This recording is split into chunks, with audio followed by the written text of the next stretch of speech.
Grandpa Ned had survived 2 wars, 3 recessions, and the death of his beloved wife, but nothing, absolutely nothing, had prepared him for the text message that appeared on his phone that crisp October morning.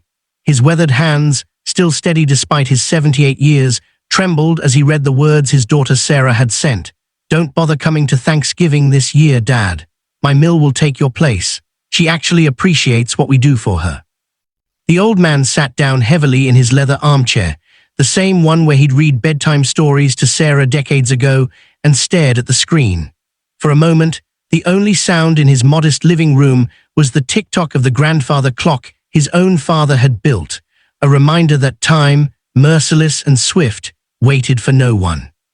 But Ned wasn't just any grandfather. He was a man who taught himself to rebuild engines at 60, learned to cook gourmet meals after his wife passed, and still volunteered at the community center every Tuesday.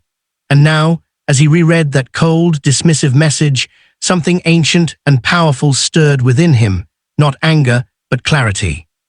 "Well," he muttered to himself, a slight smile playing at his lips, "I suppose it's time Sarah learned what appreciation really means." The setup. For 6 months, Ned had been planning the family vacation of a lifetime. He'd scrimped and saved from his modest pension, cutting back on everything from his grocery budget to his beloved Saturday morning pancakes at Millie's Diner. He'd researched, booked, and coordinated a week-long trip to a lakeside resort in the mountains, the same place where he and his late wife Martha had honeymooned 53 years ago. The plan was simple: 3 generations together, creating memories that would outlast them all. His daughter Sarah, her husband Tom, their 2 children Emma and Jake, and of course himself. He'd reserved a massive cabin with enough bedrooms for everyone, paid for all the activities, kayaking, hiking, even a private fishing guide for young Jake who'd been begging to learn, and had even arranged for a special dinner on what would have been Martha's birthday. Total cost, nearly $8,000, his entire savings for the year. He'd presented the idea to Sarah over coffee 3 weeks ago, sliding the brochure across her kitchen table with the pride of a man who just solved all the world's problems. "Dad, that's really generous," Sarah had said, barely glancing at the glossy photos of pristine lake waters and mountain vistas. "But, Tom's mother has been talking about doing something with us too. Can I get back to you?" He should have seen it then, the distance in her eyes, the way she'd immediately checked her phone, the lack of enthusiasm that would have been impossible to miss if he hadn't been so caught up in his own excitement. 2 days later came the text, the one that changed everything. The mother-in-law factor. Linda, Tom's mother, was everything Ned was not. She was wealthy, connected, and had a vacation home in the Hamptons. She wore designer clothes, drove a Mercedes, and made sure everyone knew that she'd been a successful real estate developer before retiring at 55. She was also the kind of person who gave gifts with invisible strings attached, strings that slowly tightened until you couldn't remember what freedom felt like. Last Christmas, she'd bought Emma and Jake iPads, after Ned had given them hand-carved wooden toys he'd spent months creating. The kids had politely thanked him, then spent the rest of the day glued to their screens. For Sarah's birthday, Linda had gifted her a spa weekend in New York City. Ned had framed a restored photo of Sarah and Martha from 20 years ago, one he'd painstakingly repaired and colorized himself.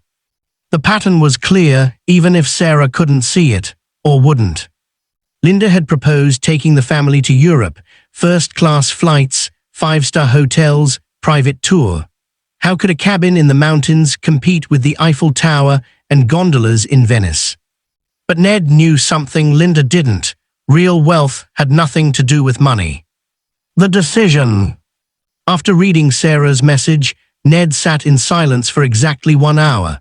Then he picked up his phone and made 3 calls. The first was to the resort, canceling everything except one small room for himself during the same week. He lost the deposits on the big cabin, but he didn't care.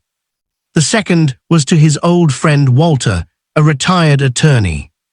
The third was to his grandson Jake directly, something he rarely did, respecting Sarah's wishes that all communication go through her first. But these were extraordinary circumstances. "Jake, my boy," he said, when the 11-year-old answered, "How would you like to go on that fishing trip with Grandpa Ned after all, just you and me?" The excitement in Jake's voice was genuine, untainted by the complications adults created. "Really, Grandpa? Mom said we couldn't go because Grandma Linda." "I know what your mother said, but I'm extending a special invitation to you. 1 week, 1 grandfather, 1 grandson, and all the fish we can catch. You in?" "Yes, can I tell Mom?" "You absolutely should. Tell her Grandpa Ned would be honored if you'd join him. The invitation stands for Emma too, if she'd like to come." The revelation. Sarah called within 20 minutes, her voice tight with controlled irritation. "Dad, you can't just call my kids and make plans without talking to me first." "You're absolutely right," Ned said calmly. "The same way you can't uninvite your father from family events via text message without a conversation. But here we are." Silence. "Dad, I didn't uninvite you. Linda just offered to take us to Europe and with the kids' school schedule." "Sarah, stop." His voice was gentle but firm. "I'm 78 years old. I don't have time for justifications wrapped in excuses. You made a choice. That's fine. You're an adult. But so am I, and I've made my choice too." "What does that mean?" "It means I'm still going to the lake. I've invited your children, my grandchildren, to join me. They're welcome. You're welcome. Tom is welcome. But I'm done competing with Linda for scraps of my own family's attention." "That's not fair." "Isn't it? When was the last time you asked me how I'm doing?" Sarah really asked and waited to hear the answer. "When's the last time you visited without needing something? When's the last time you said thank you for the birthday cards I send, the gifts I make, the times I've dropped everything to watch the kids when you needed me?" The silence on the other end was deafening. "I loved your mother with everything I had," Ned continued, his voice thick with emotion he'd held back for months. "And when she died, you were there for me. You were. But somewhere along the way, you forgot that grief doesn't have an expiration date, and neither does your father's need to feel valued by his own daughter." He could hear her crying now. Soft and broken. "The trip is still happening. Jake wants to come. The choice is yours whether this family comes together or continues to drift apart. But Sarah, hear me clearly. I will not beg for a place in your life. I'm your father, not a convenience you schedule between Linda's grand gestures."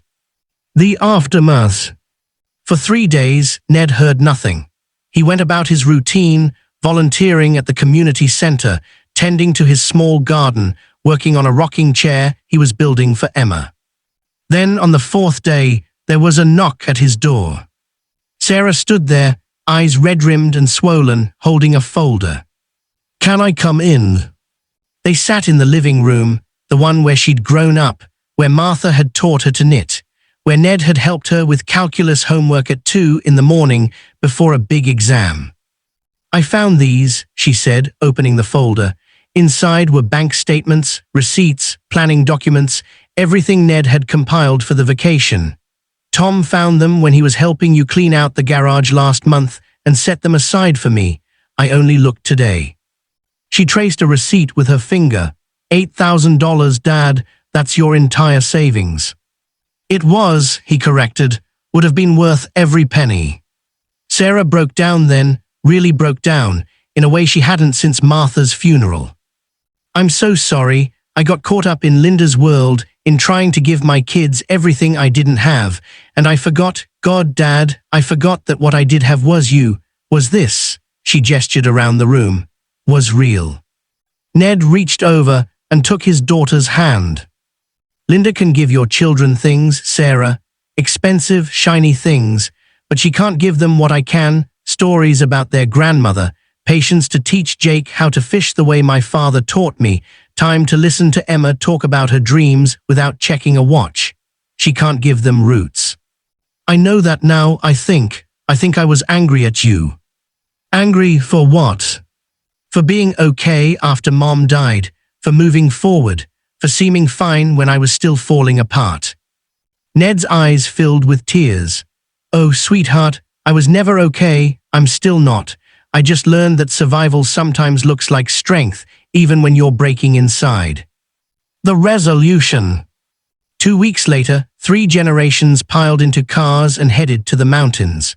Sarah had called Linda and politely declined the Europe trip, explaining that this year they needed to honor family traditions, the real ones built on love rather than expense accounts.